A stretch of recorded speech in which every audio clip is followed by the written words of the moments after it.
Welcome to Halacha in a Year, where we can get to learn all the most relevant halacha through the prism of the Kitzur Shulchan Aruch. You are listening to Rabbi Ya'akov Trump. This year is kindly sponsored by the Moshe Group and CA in zechus of Rivka Biela, bas נחמה Shifra, and in honor of Rabbi Trump. Welcome back. So we are going to be learning the second part of Siman Chav Gimel, the 23rd chapter in the Kitzur Shulchan Aruch, regarding some of the laws of Krias HaTorah, of learning the Torah, of reading the Torah.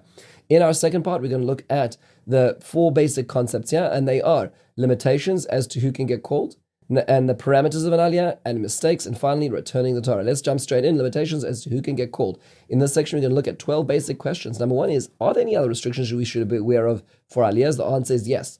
Brothers should not be called back to back, and neither should a father and a son or a grandfather and a grandson get aliyahs back to back. This is all a concept of ayin hara. We don't want people to start saying, "Oh, look, what a nice family! What a big family! Oh wow, can't believe they have such a big." Right, those kind of things. We don't want that din to be brought up and people to start talking, or there to be any form of kitrug or a concern that's raised about them. So we do not give those aliyahs back to back. What happens if they still don't? The brothers don't mind. They say, we don't mind. We're not concerned about this. Nope, you're not allowed to do that. That's the halacha. That's how the regulation was made. Now, question number 3, what if it was from Acharon to Maftir? Meaning to say it's the last aliyah and there's Maftir. So it's still an issue unless there are two separate Sefer Torah. Meaning to say if Maftir was from a different Sefer, like on Rosh Chodesh, the 4 Parashiyos, on Chanukah, then you can do it back to back because it's considered a separate Sefer.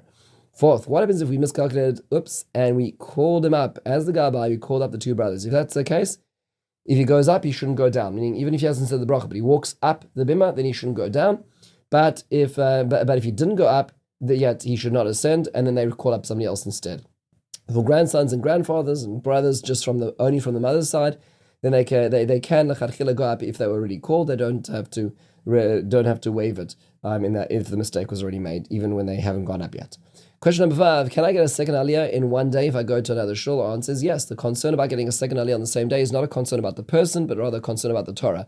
If a person gets an aliyah twice, then maybe it makes it seem like the Torah had a problem, but if it's another shul, another minyan, no problem whatsoever. This does not mean that people need to be going around to getting as many aliyahs as they can. There's a cost to everything, but this means to say, technically speaking, it's not an issue in terms of getting a double aliyah.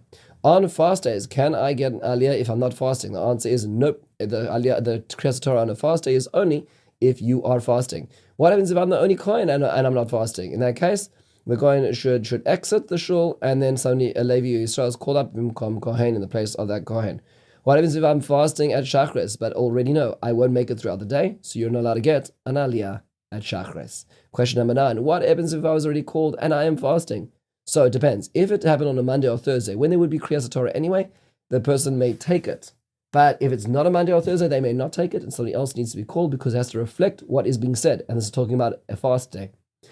Question number 10, what happens if I live in Israel and I come to a shul on Yom Tov Sheni in the diaspora? May I take an aliyah? The answer is nope, because it's not Yom Tov Sheni for you. You have to respect Yom Tov Sheni, and you cannot act in a way which desecrates Yom Tov Sheni, but you cannot take an aliyah because it is not Yom Tov Sheni for you. What if somebody is blind? May they get an aliyah? The answer is yes. Some are challenges because there's a rule that you are not allowed to read the Torah shebechsav, the written Torah orally. And so you may say, well, this person cannot read, so therefore they are going to say it orally. The answer is today, most of the time, the person who gets the aliyah does not read. Somebody else is reading, so that's not an issue because the blind person is not doing the actual reading as well. Can a minor, a boy below the age of 12, below the age of 13 get an aliyah? The answer is no, but we'll see some exceptions later on with maftir and certain parts of laning as well. Finally, the next concept we're going to deal with, concept 5 in the whole section of the Krias HaTorah, is the parameters of an aliyah. Today, everybody has chumashim, and the aliyahs are broken up in standard convention, but it wasn't always so simple and clear, and certainly when one needs to add aliyahs, one needs to know a few basic rules. So 6 questions and the rules. Number 1 is, how long must an aliyah be? It needs to be at least 3 psukim. How many is the minimum amount of psukim for a Krias HaTorah? Let's say a Monday, a Thursday, a Shabbos afternoon has to be at least 10 psukim. So usually it's 3, 3, 4. It has to be at least 10 psukim altogether.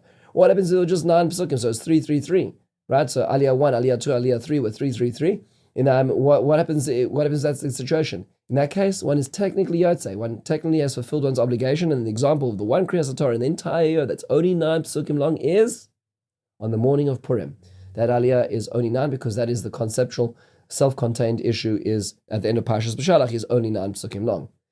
Can I end the aliyah wherever I want to? The answer is no. One is not allowed to end the psukim within 3 psukim of the end of a paragraph, or one cannot end within 3 psukim of the beginning of a paragraph. Okay, so there's specific rules as to where an aliyah can and cannot be. What happens if the Baal Koreh mistakenly stopped there close to the paragraph and the bracha was already said? So the next aliyah will start off where he left off, but must continue past the 2 psukim so that the next aliyah is a full aliyah, not just 2 psukim. Are there any other pointers? The answer is yes. One should try to start and end an aliyah on something positive for the nation of Israel. So for example, the second aliyah of Parshas Kisisa and the 6th aliyah of Parshas Kisavai, they're very, very long because it's not going to end on a negative point, and they're talking about 2 very negative times in the history of the nation of Israel. So that also has to be taken into account when adding hosafas, when adding extra aliyahs as well. In some chumashim, there's stars next to the psukim that it is more appropriate to make a extra hosafa, an extra aliyah for as well. Generally speaking, our siddurim are very, very helpful, and we don't really need to spend an excessive amount of time on this as well. We can look at our 6th concept in all the laws of the learning of the Torah, and that is mistakes. So we know that the oleh, the person who comes up needs to say a bracha, are referring to the aliyah, the kriya that he's about to be read to. So 6 basic questions. What happens if I went up and I got an aliyah, and I was shown the wrong area to begin with the aliyah or with, and I already said the bracha? What happens? Do I need to say a new bracha when that's corrected? So it depends. If the area which was correct, the real place the aliyah begins, was actually open, it's just I was in a different place in the open area. So the Torah is opened up to kiss it, and it's on the page, it's just, or the column, or the side column, but I kissed the wrong area, then it's fine. No new bracha is needed, because the assumption is that your bracha went on the whole area that's open. But if it was not open, you need to roll it a little bit, then it is a problem. You need to say a new bracha as well. These are the kind of halachas you need to know right away, because there's no time to check this out when this happens, and this happens quite often. If it is a problem, what should I do? So you need to roll to the new place, say Baruch Shem Kavod Malchus Olam Va'ed on the bracha of HaTorah that was made, kiss the correct place, and then say the Birkas HaTorah without a Baruch Hu beforehand, because the Baruch Hu already was said. If the correct place was before where I was shown, does it make a difference? Meaning, if I was shown a certain column and it's before that, it's to the right in Hebrew, what does it make a difference? The Mishnah Berurah says, no, it's fine. As long as it was visible at the time of the bracha, it was open, then it's not a problem. The Kitzur is machmir in this case. He is more stringent, and he says, if it is before, is a problem, because that's not the default intent of your bracha. Your bracha was from the place you were shown onwards, not before the place of where you kissed. If that is the case, then you would have to have a new bracha. It's a problem. And the Kitzur is pretty machmir, pretty stringent when it comes to this as well. Unless, of course, says the Kitzur, is just a few lines up from where you were actually shown. In that case, just start a few psukim earlier, that where you were shown, and then it's all right as well. What if, in question 4, if I called someone for an aliyah and there were only 2 psukim, and it was only psukim, I was called. So what should I do in that case? So in that case, the aliyah needs to be restarted with a new bracha, because those 2 psukim do not count as an aliyah as well. What if we realized this only after calling up the next aliyah? Let's say the Levi. So if he didn't start the bracha, call up the Kohen and give him a fitting aliyah, a proper aliyah. If the Levi already made the bracha, the Levi continues and starts from the place the Kohen ended. So it doesn't look like he's repeating what the Kohen's 2 psukim were, because otherwise it makes it look like that wasn't a good aliyah. But you should have now 4 aliyahs on that day, if it's a Monday or Thursday or Shabbos afternoon. So there are 3 aliyahs which are proper aliyahs, not the first 2 psukim, which don't really count as well. What if it was a Levi aliyah and we called the Yisrael and he started the bracha? So it goes, Kohen gets a 3 pasuk aliyah, Levi gets 2 pasuk aliyah, and you realize after he said the bracha, oh no, in that case, the Yisrael should start from where the Levi started. There's no concern about the distinction of the Kohen's lineage being questioned. And you carry on going from there. Same with the string of Yisraels as well. Finally, what about the halachas of returning a Sefer Torah? So we can look at a few basic points over here, 9 basic questions. And this concludes our learning today. What do we do when we finish the aliyah? So after that, there's a chatzi kaddish, a half kaddish, which is said, which is generally a marker at the end of a section of davening. So the chatzi kaddish is said, the hagba, the Torah is lifted, the glila, the Torah is rolled, and then the Aron is returned to the ark as well. To note that some nuschas have the hagba and glila done at the beginning, before the Torah is actually read, and some have the return to the ark actually later after Ashrei, but nonetheless, this is the standard Ashkenazic practice, which is what the Kitzur is following. Let's unpack those one by one. Do we always say a Chatzi Kaddish or half Kaddish, which is the Kaddish up to the end of the second paragraph? No. So at Shabbos Mincha, we're about to say it just before the Shemona Esrei, so it's not said after the Krias HaTorah. That's the one exception to when a Chatzi Kaddish is not said after the Krias HaTorah. How much must be opened for Hagba? This is not a contest. This is not trying to show how muscular a person is. This is not showing how much one can flex one's wrists, because it's actually not in the wrists. It's about leveraging it up. But it should be 3 columns at least. So it should be that the column that's being read from and the 2 side columns need to be displayed. How much must I turn when holding it? So usually one turns to the right and the left, ensuring that everybody in the front and the back can be able to see the Sefer Torah as well. Some people do a full circle, but the correct practice is to the right or most of the way, to the left most of the way as well. In fact, the Ramban says that when it describes the curses and the blessings that are placed on Har Grizim and Har Eval, that the one curse, which is Arur Asher Lo Yakim Es Divrei HaTorah, curse to be the person who does not establish or hold up the Torah. This Torah, the Ramban says, the reciprocal blessing is for a person who does Hagba correctly, a person who holds up the Torah so everybody else can see it as well. Which gets to our next question as well, which is, what should the people be doing when they see Hagba? So they need to stand and look at the words. And they say the merged psukim, it's 2 separate psukim put together. This is the Torah which Moses gave to the nation of Israel by the mouth of God in the hands of Moshe. And they're supposed to say that only when the actual script of the Torah is in their direction, which is why it's important to see that. One doesn't just say it when one sees the back of the Torah. There are those who use their pinkies and point. That's seen in deference as opposed to pointing with one's index finger, but that seems to be a much hazier and later minhag. The general practice is to slightly bow towards the Torah when the script is in one's direction.